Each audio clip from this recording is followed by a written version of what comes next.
سکتی نہیں ہے جب تک وہ اپنے انسانوں پہ پیسہ نہ خرچ کرے. سڑکوں پہ، میٹروں پہ، اورنج ٹرینز پہ پیسے سے قومیں نہیں بنتی.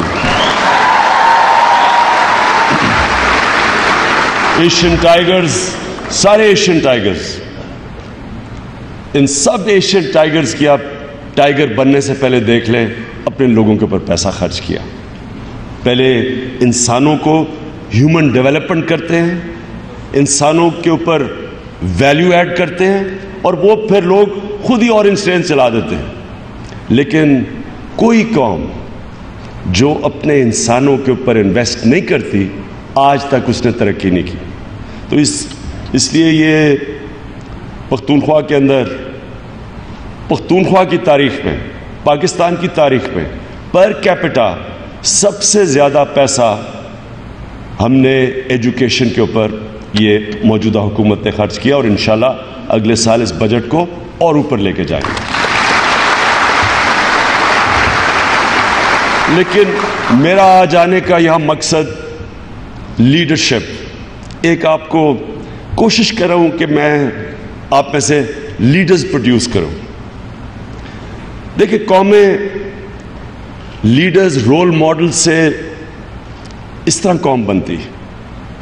جو دنیا کے سب سے بڑے لیڈر تھے ہمارے نبی صلی اللہ علیہ وسلم، یاد رکھیں ان کو دیکھ کے لوگ لیڈر بن گئے.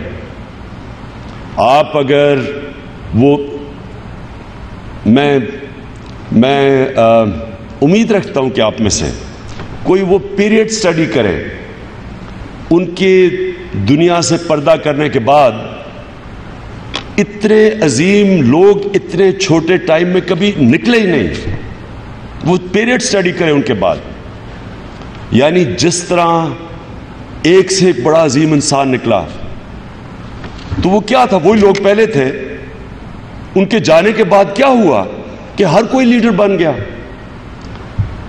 حضرت بلال جو ایک غلام تھے، پہلے افریقن تھے جو مسلمان ہوئے، انہوں نے 2 کیمپینز لیڈ کی تھیں. خود سوچیں کہ ایک کیمپین، یعنی جنرل بننا، ایک کیمپین کو لیڈ کرنا، ایک پوری اس کے لیے آپ کو ایک ٹریننگ چاہیے.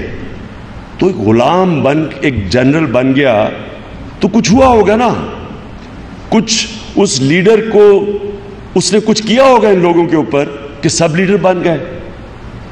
17-18 سال کا محمد بن قاسم یہ ہندوستان آ کے سندھ فتح کر لیتا ہے. طارق بن زیاد 13,000 اپنی فوج سے اسپین فتح کر لیتا ہے. کوئی موراکو نکل جاتا ہے، کوئی سینٹرل ایشیا نکل جاتا ہے. خالد بن ولید جیسا کوئی جنرل آیا ہی نہیں.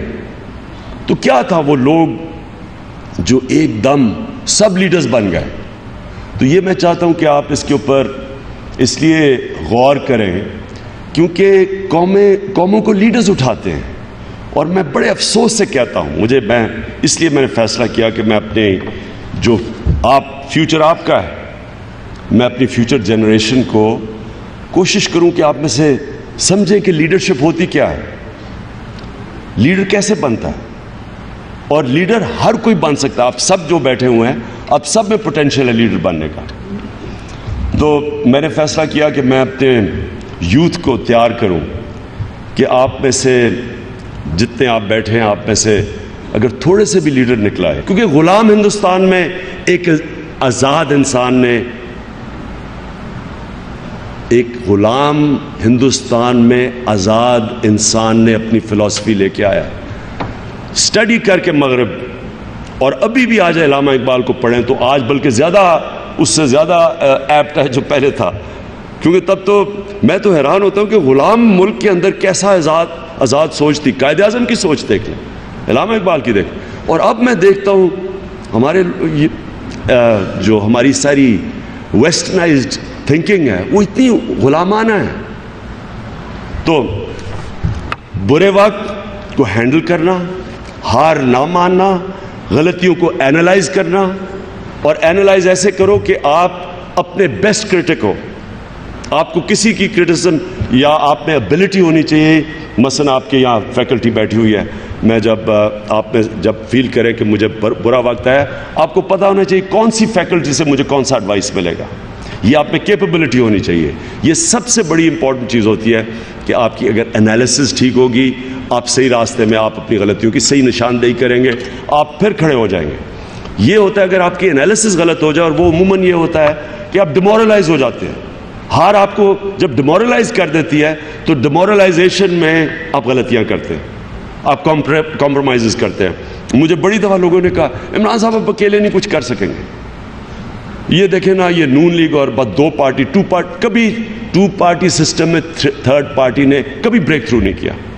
کبھی امریکہ میں دیکھ لیں وہی ہیں ڈیموکریٹس ریپبلکن, انگلینڈ میں دیکھ لیں وہی کنزرویٹو لیبر ہیں, کوئی ساری پارلیمنٹری ڈیموکریسی میں دیکھ لیں. تو مجھے سارا وقت کہتے رہے کہ جی ان کے ساتھ مل جائیں, اور وہ بھی دعوت دیتے تھے. لیکن اگر میں ان کے ساتھ مل جاتا, آج میں یہاں نہ کھڑا ہوتا. مجھے 20 یعنی آپ سوچیں کہ 5 مہینوں کی پارٹی تھی, ہمیں نون لیگ سے آفر آئی, خورشید قصوری جو آج ہماری پارٹی میں, وہی آفر لے کے آئے کہ ہم 20 یا 25 سیٹیں تمہیں دیتے ہیں. 5 مہینے کی پارٹی کو 20-25 سیٹیں دیتے ہیں. سب کو پتا تھا ٹو پارٹی سسٹم میں ایک پارٹی جاتی تھی دوسری آ جاتی تھی, سب کو خیال تھا کہ نون لیگ آئے گی. تو میں نے ان سے یہ کہا کہ میں صرف پولیٹکس میں آیا ہوں کرپشن کے خلاف, اور میں کہہ رہا ہوں پیپلز پارٹی کرپٹ ہے, اور اب میں آپ کو جب جوائن کروں گا, میں آپ کو کیسے جوائن کروں گا؟ اگر وہ کرپٹ ہے, آپ بھی اتنے ہی کرپٹ ہیں, تو آپ کو جب جوائن کروں گا تو میرا کرپشن کا تو پلیٹ فارم چلا گیا, میرا مقصد ہی پولیٹکس میں, پھر تو میں اپرچونسٹ ہو گیا. اس لیے آپ کبھی اپنے موقف سے نہ اٹھیں. یاد رکھیں, جتنی بھی, اب مجھے کتنے 20 سال ہونے لگے ہیں, میں خود حیران ہو گیا, 20 سال پولیٹکس میں ہونے لگے ہیں. 20 سال کسی کی اتنی اسٹرگل نہیں ہوگی. لیکن میں تب ختم ہوں گا, مجھے کوئی پارٹی نہیں ختم کر سکتی, تحریک انصاف کو کوئی ختم نہیں کر سکتی. تحریک انصاف تب ختم ہوگی جب ہم اپنے نظریے سے ہٹیں گے. جس دن ہم نظریے